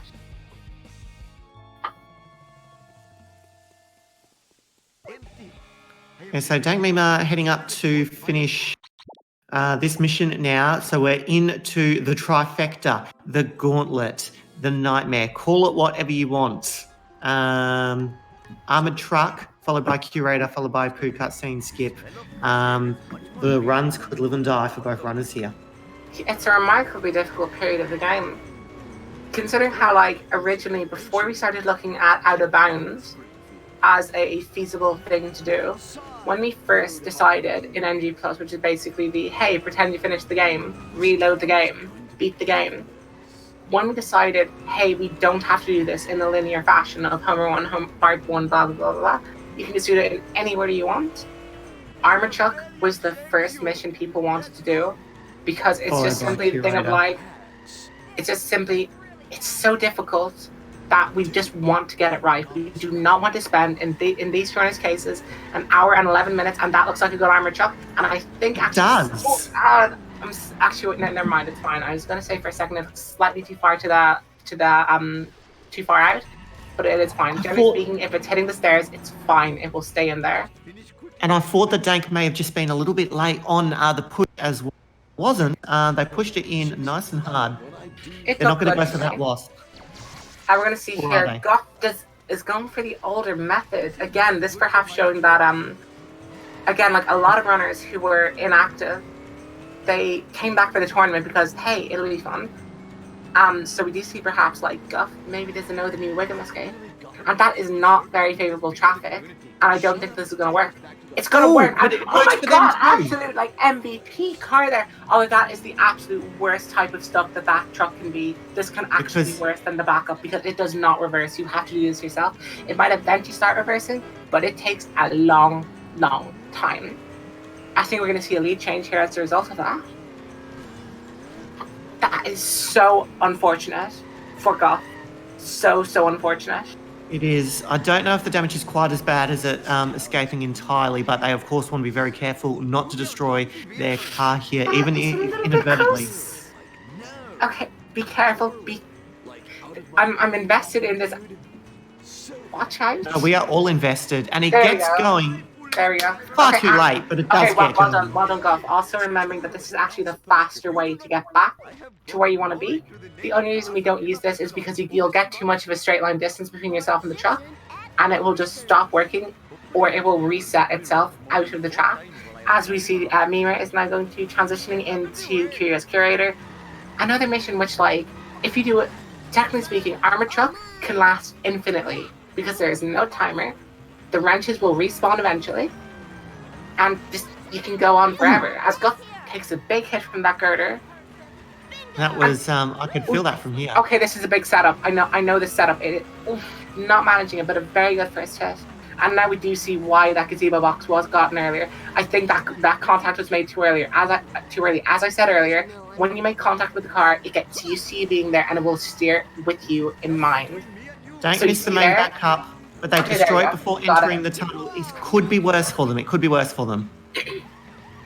Okay, we're going to see now, will this cutscene work? And Mima here is actually the more unfortunate of the two runners, because if you have a higher frame rate, alt-tabbing, if you're going to alt-tab his way. I don't actually think I've seen an alt-tab. The alt-tab is basically a method that allows you to buffer the cutscene skip. If you're playing on normal PC, you do not alt-tab. You have to spam, and the only pause you will get is the good one. And now we see here, Guff manages to reset quite wisely and is fine for coins. Is absolutely fine for coins, but a little bit worse than Mima here. And we'll see here, can they get the curator strat? No, they can't. They need to set up for the good hit. And again, making contact too early, the curator gets used to you and will just steer away. You need to wait to make contact. It is They're in a worse significant situation than damage. Mima was as well, aren't they? Because That's going they to didn't. escape the tunnel. That's going to escape the tunnel, and that is very worrying because once it escapes the tunnel, it is a fast car, and you are in a car that is not very strong, and also it's a very open area. It's very difficult to get good hits on. We're going to see here Mima can take a significant lead, especially given that cutscenes skip is still to come for Guff. They'll get it here. They get it by the police station, but it's a long drive. Oh It's a long no! drive back now. I'm sincerely hoping we're seeing a debate here. Guff has typed in the chat something that rhymes with duck and would cause me to lose €1 to the swear jar. You mean there's more? I'm sincerely hoping that this is okay. I'm crossing everything I have that can be crossed. I will cross my muscles and put myself into severe cramps if I have to, if it will mean this is slightly more like a debate. And we had an old tab here from Guff as well. Oh, there it goes. There it goes. Oh, no. Guff, massively unfortunate here. Did we have cutscene- a pause and unpause there? Is that what I saw? Or was it just a flat-out miss? I think it was a flat-out miss, although I think you can ask Guff because they're going to be in the chat for a little while. Although I don't know if they can hear. I think you might just want to write in the chat. As we see here, Mimer is going to be going. It was a not going to be pause, going for Studio unpause. A. I didn't Yeah, I- didn't notice that myself. Almost couldn't believe it. Like, I was just second-guessing myself. Did I see that? But it was. You just hope against hope that it doesn't happen to people, and it just happens. It's very, very unfortunate. Although hopefully Guff will keep their head up and keep in this race because this is far from over. There's a lot more race to have. There are difficult missions coming. Like there's a trifecta in Apu. There's a trifecta in Bart 2. I know it's a cliche, but Duff Truck, caramba! FMJ, Set to Kill. Those things can lose you, gain you, do anything to your run because they are very, very difficult missions. And even Kang and Kodos, things can go wrong. Our show is down in all key Mhm. demos, but our show concept was so perfect. But what Yeah, happened? Our show the way- concept was so brilliant. The way the timer ticks up here, just second by second by second, it's just agony. It is demoralizing. And I believe it's a 2-minute 35-second cutscene. Put that into perspective. Part 2 is it's just shy of 50 seconds. Part 1, just above 50 seconds. This one, 2 minutes, 35 seconds. It is many orders of magnitude bigger and just causes many things to be broken. And our chat declaring they like it due I to don't. it. I don't. Anytime I see this, I hate it personally. And Dank Mima already on to the third mission of Bart 2. Of course, their lead not as big as it appears visually because of the difference in timing, but There is a minute basically in difference, so it is not as bad as it looks, but it's big. So it's big. yeah, Mimer has this race in their hands. I'd say basically doing safe strats from now on basically wins the race. So long as Guff does not go for something very out of the ordinary and executes it all brilliantly. And they just want to watch their coins too. Lambton saying that we have a 3-minute, 10-second lead, which is huge. There's no other way of putting it. That is a huge lead. That is failing Autopsy Part 3 as you get into the playground. That is how big this lead is. And restarting the mission again. There you go. It's Well, could you actually imagine? bigger than that. You still have 30 seconds as the hover car lives up to its name and decides my planet needs me, much like Poochie, and leaves. Oh man, this is Do we get Boris? Chat? We have Boris. We're waiting on the bot spam. We're waiting. Come on, chat. You can do it. There we go. There it is. And Dank Miri will have approximately, I believe the protocol is 3 days added to their time for not beating the crap out of Squeaky Boy's team. God, I thought that was an optimal coin route. way up. Eat asphalt eaters.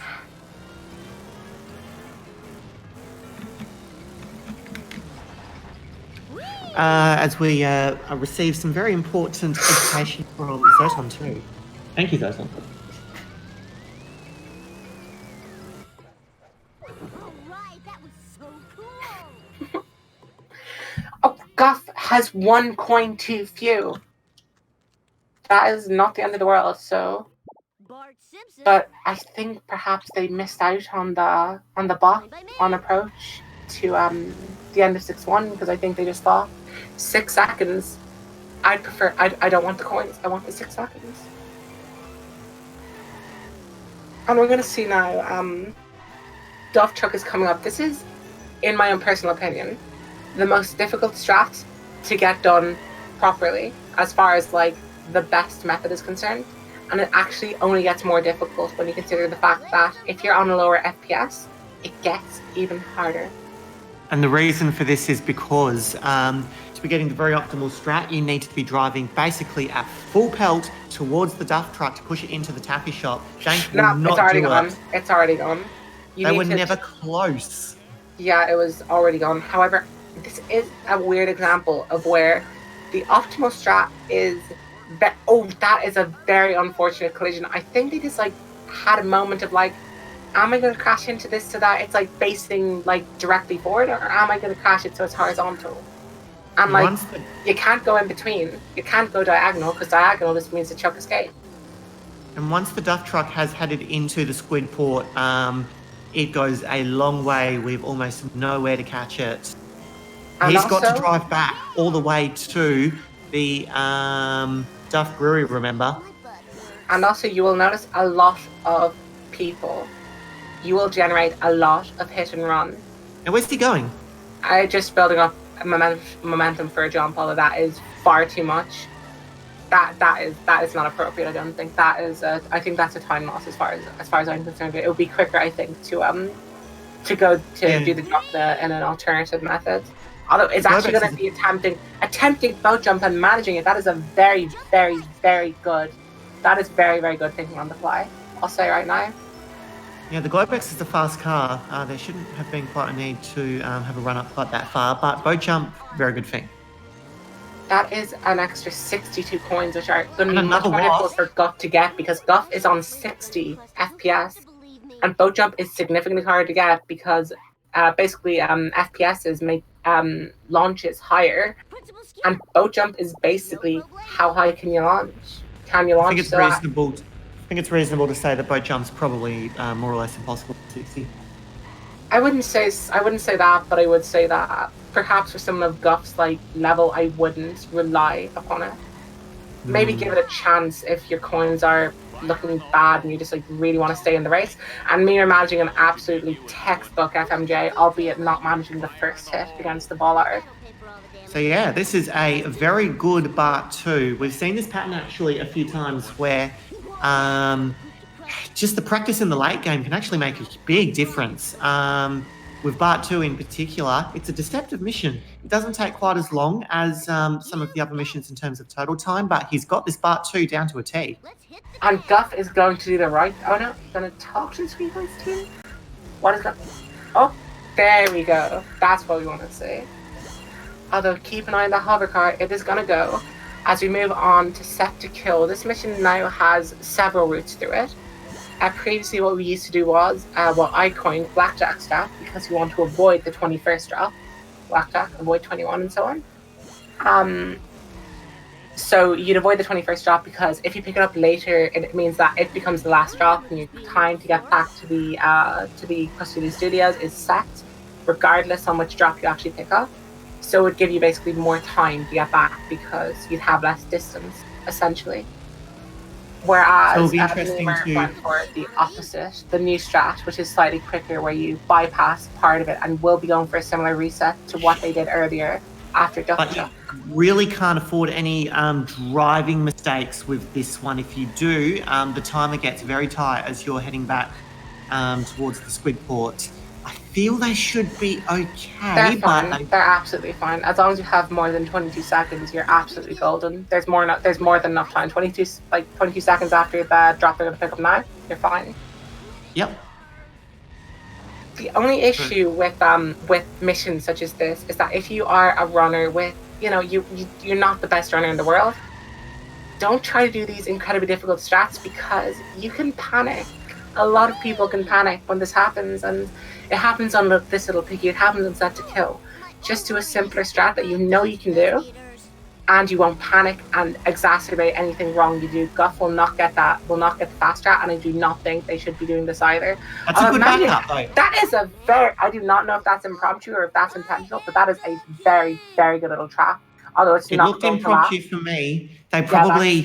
it's not worth it. It wasn't worth it in my opinion. Because you're here anyways. You've gotten this far. It doesn't matter if you got 5 drops here or if you got 3 drops here. You still have to drive back too far away. And I think the fact that it didn't get too far away, probably the most important thing.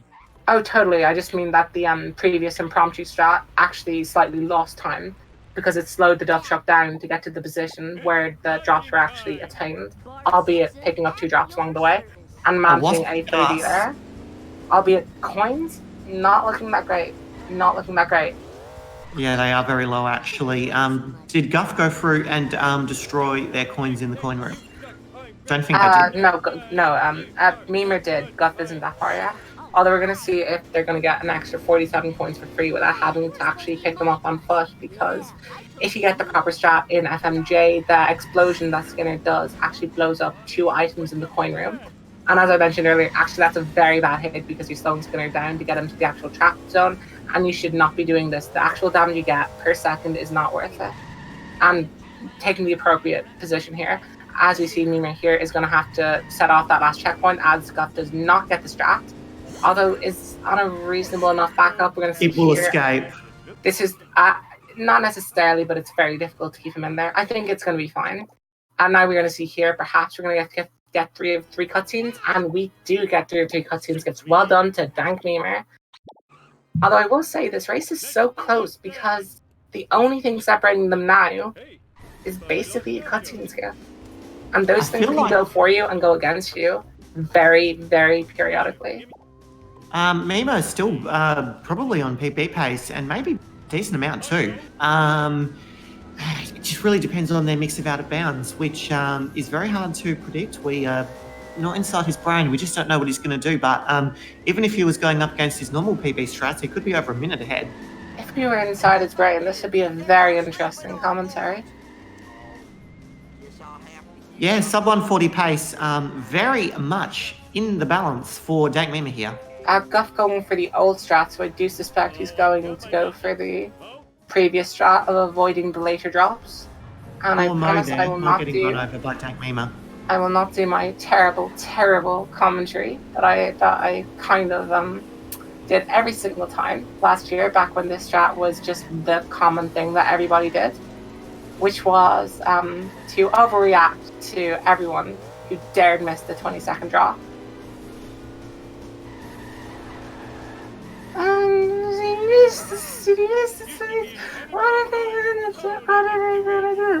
And Mima with 11 extra coins will be 13 extra coins. I think now we're up to months now that we're going to be finding this time mark. Cool, so a pretty good coin route there for Dank Mima. Finishes 513, meaning it's a 13-minute time being docked from his tournament time. It's a functional coin route, but I'm just gonna go say this. It wasn't a good coin route. Wigham Garden is just so needless, especially given that there was the hit and run at the time, making it even more dangerous. Guff! Oh wait, never mind. Shit. Sorry. I thought Guff was on Kankudo Strike Back. I thought that they were going to checkpoint. Yeah, this is the magnitude that Guff is behind right now.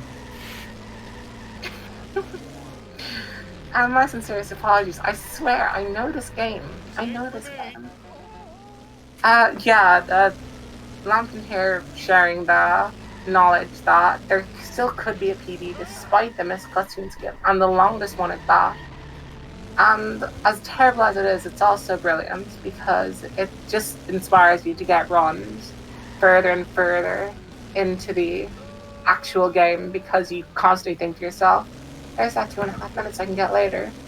Whereas I see a lot of people who focus so intensely on certain parts of the game never leave home or one, and thus never have practice in the later game. Now, slight bit of bad luck for Memer there, hitting the alien car, hitting the bush, but not actually getting caught in it, and does go through the barn fairly reasonably. Yeah, so just to Gonna have to run, and that's the car actually blowing up there for Tank Mima. yeah, that was the best. That was the best decision, I think. Crashing time. Just reflecting on Dank Mima and the way that they have played in this later game, I am aware that they have always been quite well practiced in the later game. Dank Mima, they're not a very reset-heavy runner. They're quite happy to go through on a no reset and see it through, to the end, even if it's not on a very good pace. And I think that kind of mentality sets them up well. I do personally think that is the case, because I do see a lot of runners. That was a very fortunate hit from Memer. That could potentially have dropped waste, although I find that when Versus do that kind of weird swerve, and that is a waste drop. Oh, right there. Did he blow it up? I didn't see that it was a blow waste up. drop. He obviously did.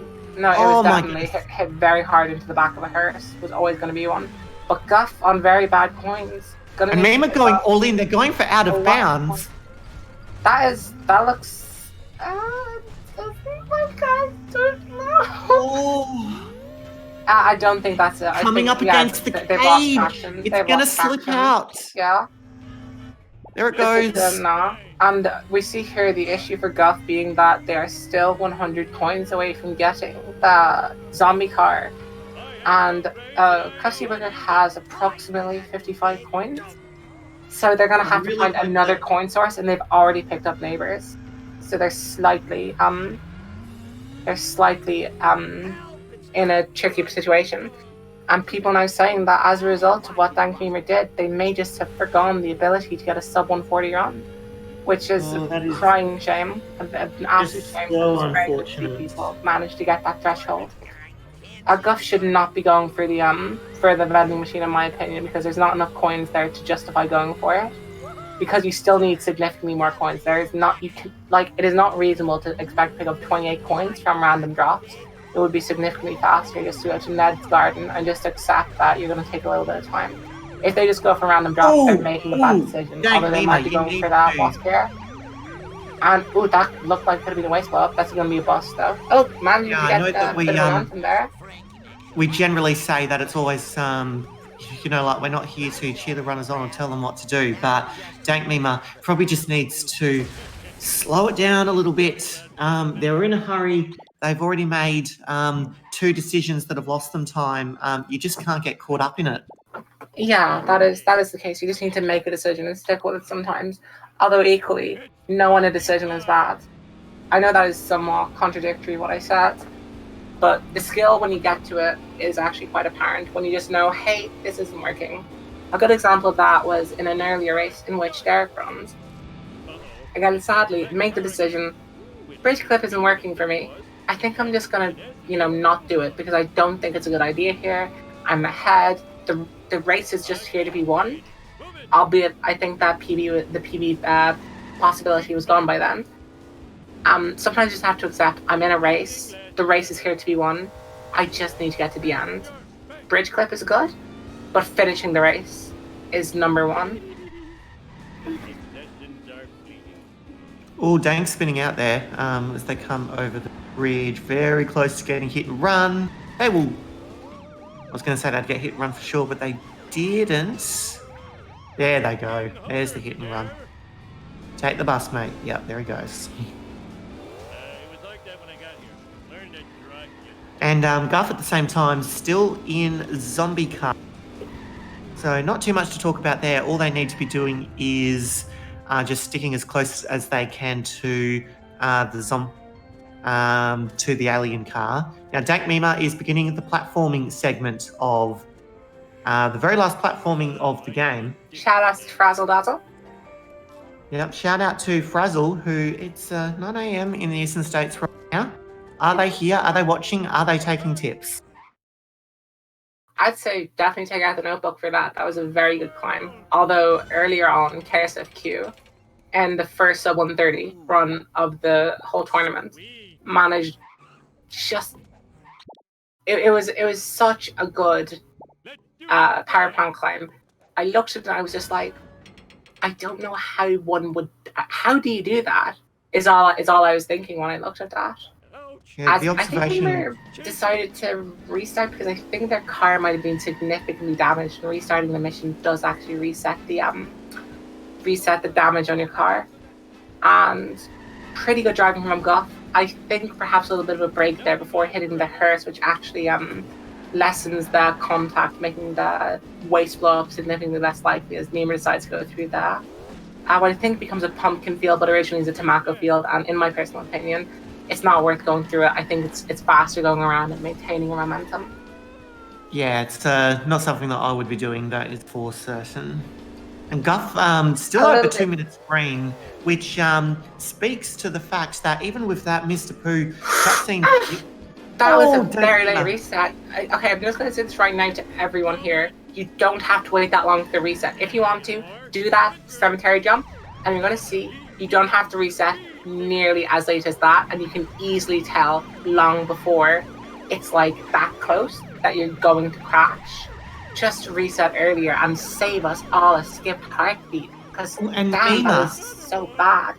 On hit Mima and just run, needs oh, to settle this pace down, because they need to win a race here. They don't need to Oh. get the waste blown okay, up. they got the bus, and they did not blow up the waste. That is important. Although, Guff is not like particularly close, but really breathing down the neck. We're looking at the point now where if Dankmeamer does blow up a waste in such a way that they have to reset Autopsy 2 or 3, Guff might just be looking at this because we have a full minute of desynchronicity between our two runners, and Guff is on lower frame rate. Guff might go for Bridge Cliff. And Bridge I think he Cliff will safe. go for Bridge Right. Clip. I don't think there's a great deal to lose for Guff at this point, if they do They're choose 2 minutes. to do They're it. 2 minutes 15 seconds ahead of their PB. So if they do it, my big advice is do it until the car is almost destroyed, and then give up on it. Take the PB, because if it doesn't work like first 2-3 times, the race is gone unless Memer really capitulates and blows up the waste several times. And I think the PB is more worth it at that point, because reasonably you can't expect more than 2 or 3 blow-ups of waste from someone of a 140-ish caliber. So barring an absolute disaster from Dank Mima, they will win. I think for both competitors, it's looking for their PBs now, and the irony, Guff is the one that is much further ahead of their PB by over 2 minutes.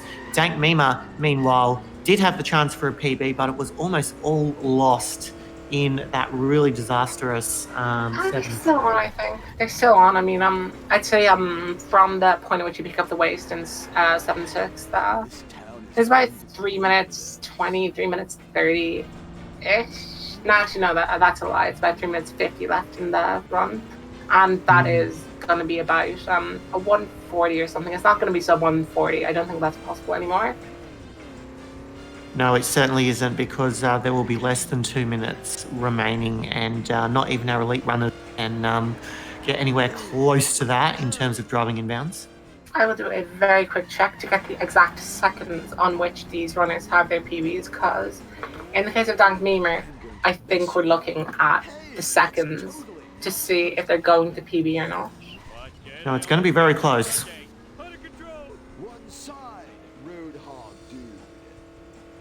We're looking at a 141.12 for them to beat, and that is definitely on the cards here. Definitely. I'd say like a runner of this level, Human Cookbook. All right. From the moment the mission complete comes up, I'd say there's about 2 minutes and 40. I'd say give a round estimate of 2 minutes 35 to 2 minutes 45 left in the run. So Yeah, using that the estimate, sub 141 will be exceptionally close here. I don't think it's possible. I don't think it's possible. This is gonna be so remarkably close. We Lance know is that saying they... 5 seconds ahead of PB, as Guff manages quite a good catch moving into 7-6, and we're going to see if they are going to opt for the bridge clip in 7-6. I think it's reasonable to say as well that Dank is not going to leave anything behind here. They have driven hell for leather in this Homer 2, and I don't think they're going to stop now. As we did see Spooky Greg. Spooky Greg didn't have any waste on him that time, but he did get in Dank Mima's way. So Speaking of what is cameo, yeah. Although one thing we should note is that when you're on a PB, you can get nervous. We cannot discount the idea of nerves here, and perhaps Dank Mima. I think Dank Mima is not going to take the bust. I think they might be looking at their splits and going. I think I'm just going to go for the PB here. But if you do that, there's a chance sub that 141 has probably just fallen away. the sub 141 I think has been gone for a little They bit need to now. take the bust here. They cannot risk having them being chased with the waste. Also, it does reset your hit and run meter, so that is another benefit to it. So yeah, As here we go. Guff did not attempt bridge clip. I should have noted when that happened. And I think it's a case of Guff might just be accepting the PV because it's like very safe. We're talking about as long as Guff does not blow up the waist in such a way that it's like basically, I'd say as long as you're not past like the church when you blow up the waist, you can blow up the waist earlier than that, force a restart, and still get a PV if you're this far ahead. Mima is going to be right on the edge, but I still don't think it's going to be sub 141 because It's not going to be. It's not. You give yourself 30 seconds once that last alien car respawns in. Ooh. I mean, there it goes. I'd say PB might be gone as well. It's a 141.15 that they're contending with. Oh my goodness! Oh, you've blown it up. Oh dang! Is this okay? It's gonna be a restart mission, but keep in mind again, Guff's timer is a minute lower. So we're talking about a 141.02 start. Guff can start the final mission before 141.02. I will. This brings Guff back into the race. Can you believe this? Can you believe this? I know that I can't. Guff, I literally can't believe what we're seeing. Is now 30 seconds ahead. Gone from oh my god. 2 minutes behind, 30 seconds ahead. That is a significant buffer. This Dank Mima needs to drive hell for leather, and here is some of the worst things that this tourney can bring out. Dank Mima is going to finish first, but due to the fact that Dank Mima has a PC that can load things faster, they're going to finish first. They're going to sit back, going to know Guff is still racing, but Guff can still win. That is a very difficult position to be in, as both of them now moving through very nice driving. Both of their hit and run meters very good. However, Guff still needs to move through the trailer park. Trailer park is going to be difficult to ensure you do not get a lot of hit and run meter.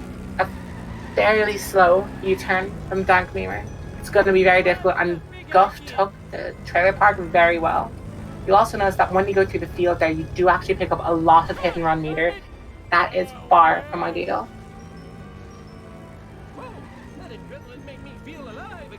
Moondew trailer park a lot. Push very hard. They're still at the risk of hit and run as they come towards the end of the mission. Still very high. Not ideal at all. They just need to be safe. I'd say safety's gone. Safety's gone. You just need to try to put as much of a good time out there as possible, and just hope that maybe that intimidates. Maybe that will be enough. Because again, we do not know. If Guff's in the box seat. I think the lead is just way too much. We'll be looking to see. The only thing that could turn it back now is a waste wipe on Guff's side, and I don't know. We don't want to second guess anything. All right. It looks like is going to finish, although misses the jump, although resets very wisely. Should finish with approximately a 143.37. I said. It's going to be a 143.39.11. We are going to invite Dank Mima in. However, Guff is going to finish very soon, so we're going to invite them in together. Guff here looks like he's going to finish. Should take this calmly. And here goes. Resets yes. Very nicely. Guff, RTA, finishes second. IGT does it. 143.04. Oh my goodness, what a finish. That fortune teller was right. I do end up Wow. dying in a spaceship crash. Wow. Okay, we'd like to invite Guff and Memer into the chat. I will. Cider, Dank is asking to be on that. After eating too many raw hot dogs. No, homie. You're the town hero. Sweet. And the ninja babysitters? Was that real or a hot dog dream? Hot dog dream. Dad, your fans want you outside. Fans? Okay, Dank, can you unmute? That is a right. All I'm gonna say is checking the schedule right now.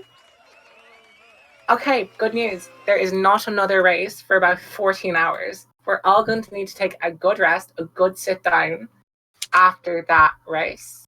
Yeah, if you look in tournaments, you can just see how insane this was. I'm still going to compare against these because, oh my god. Okay, so I suppose first things in order, commiserations, Memer, for that. You played quite well. I wasn't too sure about your corner edit places, so I guess I'll ask you first of all, why did you do the Wiggins Garden at the end of March? I expected to get busted a few times, so I wanted to play it safe. And I wasn't worried about time because I'm just like, wow, this run is dead. No coming back from it. But did you know where Did you know where Guff was in respect to you? Did you have like the commentary on, or did you have like another device with the race on it or something? I knew he was about 50 seconds ahead at that point. Mm-hmm. And I was just like, 30 seconds isn't gonna hurt. Okay, so did you ever account for where Guff was when you decided to do something? Like, is there any example where you could say, for example, after Guff had missed Apu cutscene skip, did you take any strat easier, thinking I'd rather get it okay than attempt something great but mess it up and lose more time? Not really. I just played normally, how I usually would. Okay. So that level of going hard in Homer 2 is that just what you're normally quite happy to do? Well, I was going to originally do 7-3 out of bounds, and then I thought, screw it, I am well ahead, I can take it safe. Then I dropped the waste, and I was just like, the second time, it's just like, okay, let's go for out of bounds. And if I get out of bounds, then it will pretty much even up my 7-3 time, and then I'll continue on 7-4, 7-5. Mm-hmm. And okay, moving on to our winner with the 143.04. Guff, are there any words to describe what just happened for you? It was just a train wreck in Apu, honestly. Mm-hmm. It was like, I thought like my early game was good, and then once I got to Apu, it's just, well, Armored Truck, I thought that was pretty decent as like a minor backup, but when it got to Curator, it just, I really hated it. And can you put into words like how it feels to see, because you can see the mission, like originally it's like restart mission and it's not filled in, and then suddenly you see mission select and it's white, and how does it feel just like see that go away and then the cutscene starts playing? Right. Are there any words you can use just to say how that feels? Because I personally know myself. It just hurts, honestly. Uh-huh. But a fun fact is that's Apu cutscene skip is like the only one I've missed so far in ASM runs. I haven't missed part 1 or part 2 in any of them right now. So, interesting. I can also tell you that as a result of getting your new PV, you've moved from 59th place into a joint 47th place with Wilkin 15. Congratulations, Guff, on that PB. Even with a Poo cutscene skip, just remarkable. Yeah, I just completely brought it back in part. I kind of forgot I thought it was dead after I missed the cutscene skip, but then I realized how terrible my Duff truck and Skinner were in PB. And then in 6-7 in my PB, I accidentally failed it because I forgot to trigger the last the one checkpoint near the shortcut. Yeah, I thought you did too, and then I realized you're on set to kill. And so in terms of that Homer 2, imagine you would have been quite happy with that as well? Yeah, definitely. A 1357 without any out of bounds. I think Lambton, I think he said I was going to do 7-6, but 7-6 bridge clip. yeah, but I thought since I'm on that pace, I decided, nah, it's too risky. Yeah. And did you yourself have the commentary open? Did you know where the race was, or were you just like, nah, it's just me, I gotta get this race done? I had the chat open, and then I just saw it freak out earlier when what did Dink do since I wasn't watching? There was 2 waste blow-ups plus a failed out of bounds. Yeah, 7-3 was a bit calamitous, and then 7-6, I believe, was the waste blow-up, and also in a position where you have to reset the mission beyond Quickie Mart and so on. Mm-hmm. And again, one thing about this race is that because you two have different loads, there's a moment of what is happening here, because we can't account for the differences of timer, and it just slowly creeps into the chat Memer's ahead, Guff is ahead, I think it's Guff night, is I don't know. And it's just a magnificent race to watch. So much to both of you for providing this entertainment for everyone who stopped by.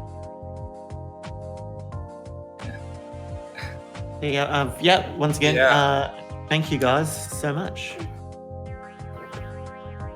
Do you have any last things you want to say, Guff or Memer?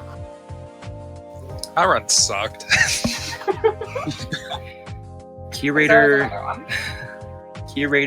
is very stinky. Curator is indeed very stinky. Very slippery as well. A 1248 Homer 1. Mm-hmm. Yeah. Bone Storm is it is a mission.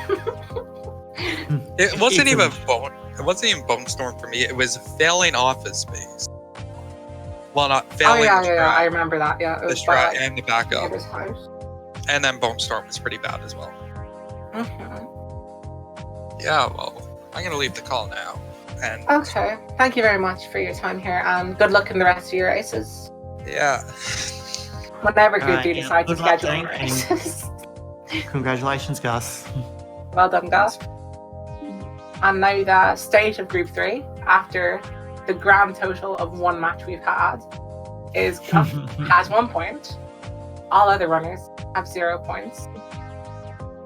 And I think we're just going to wrap it up there. I'd like to say thank you for listening to my terrible, terrible maths and inability to account for the differences in timers. And thank you to Heisen for commentating this with me.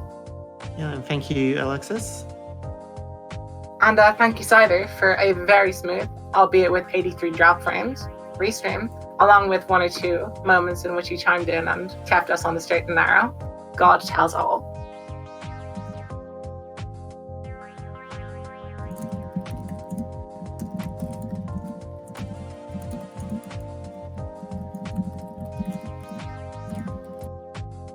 So yes, I imagine that until our very next race, which is going to be in 14 hours' time. That is it for Speed Simpsons on what has been a very dramatic series of races. So yeah, back in about, might even be 16 hours away. 2 p.m. At 2 p.m. British Standard Time, we have Sadly and Alexis up against each other. So that's our commentator here. It's been commentated by Ask JT and a pessimistic Mango. So we shall see you then. Have a very good day wherever you are, and bye-bye. Goodbye. Adios.